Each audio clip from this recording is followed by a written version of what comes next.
Welcome to OSM Fencing Beginner's Epee. I'll be your coach, Orion Still McNeil. This is our final lesson of our 4-part introduction to Beginner's Epee. In this lesson, we will be looking at tempo and disruption. Let's get started.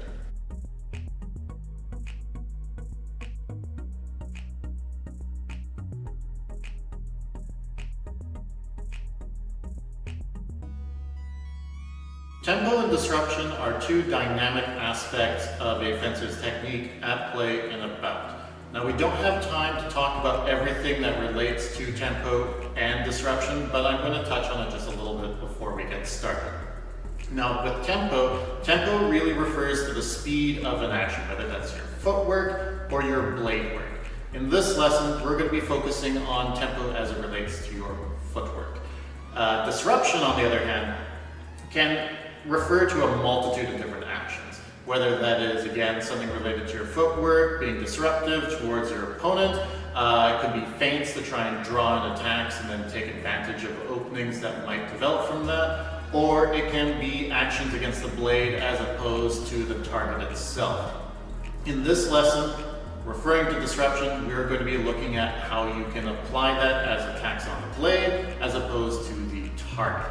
Now, in this lesson, I have a friend, Yuting, who's coming in to help with the demonstration, and hopefully we'll be able to take away a lot from this lesson with her.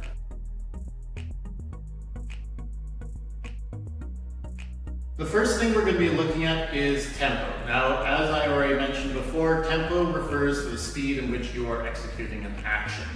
In this instance, we're going to be looking at how we can combine two tempos together, a fast tempo and a slow tempo, in a way that will help surprise your opponent and give you the advantage. So the first one we're going to be looking at is going to be a slow tempo that leads into a fast tempo.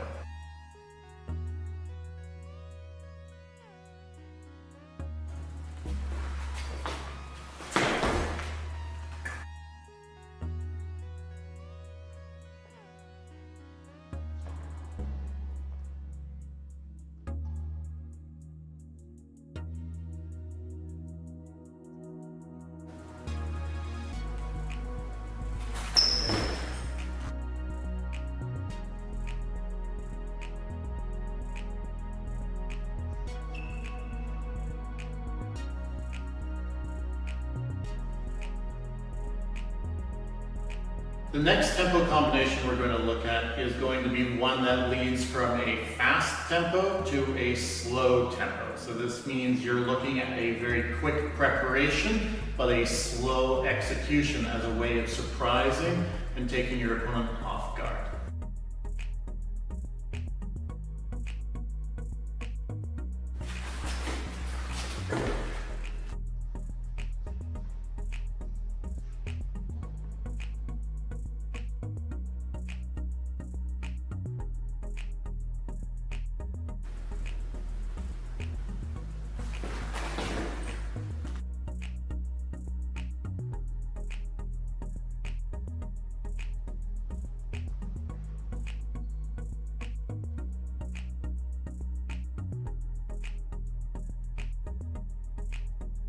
The next action we're going to be looking at is disruption. So if you want to surprise your opponent and not necessarily be using your tempo, you can use disruption, and that is where you are making an action against the blade as opposed to your opponent. Now, this is really kind of like a feint where when you're attacking the blade, you are trying to distract your opponent from the action that they're trying to commit to, and this allows you to launch your own attack. So hence the word disruption. What we're going to be doing in this lesson is learning how to make a disruptive beat against the blade and then following through to make a hit on your opponent.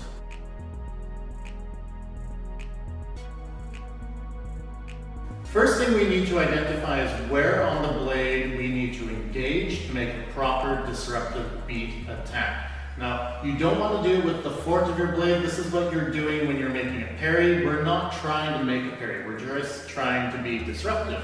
So if I'm attacking, I do so with the weak, the foible part of my blade, and I have to be careful not to be attacking the fork, the strong of my opponent's blade.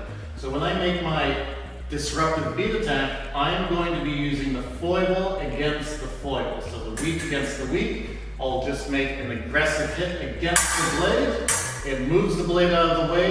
It breaks my opponent's concentration on the action that they were planning to do. So if I beat the blade, I have the opportunity of opening up a window to attack. So if I beat, extend my arm, and I can make the hit, as opposed to attempting to make a direct attack where I can be parried. So again, make sure that you're making the beat along the weak of your blade against the weak of your opponent's blade.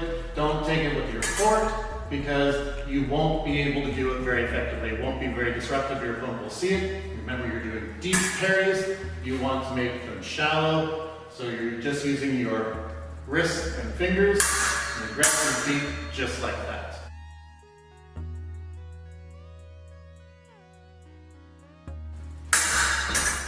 So you can see in this action here, I engage the blade first, just like in foil, I'm making a beat attack. It's not giving me right of way because we don't have that in Epee, but what it is doing is opening a door while disrupting my opponent's action.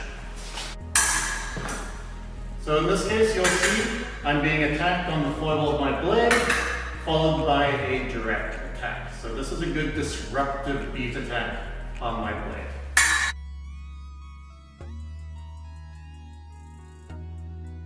Now that we've had a chance to see how tempo works and how disruption also works, we're now going to combine these two into a series of drills that we can use to practice and incorporate both tempo and disruption into our technique. Now, again, like our previous lessons, all these drills are going to be 3 minutes with 30-second break and then another 3 minutes. It's important that you don't just stop once you've completed the drill. Do repeat them over again. Make sure you get comfortable with it before you move on to the next one. Let's get started with our drills.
Awesome, that was great. I really hope that you got a lot from this lesson and that you enjoyed our introduction to beginner's epee. There's a lot of content in these 4 lessons. I'd like to thank Yuting for helping out with lesson 4, and I want to extend a special thanks to Kyle DeVoe who helped out with lesson 2 and 3. And I will see you guys for the next series.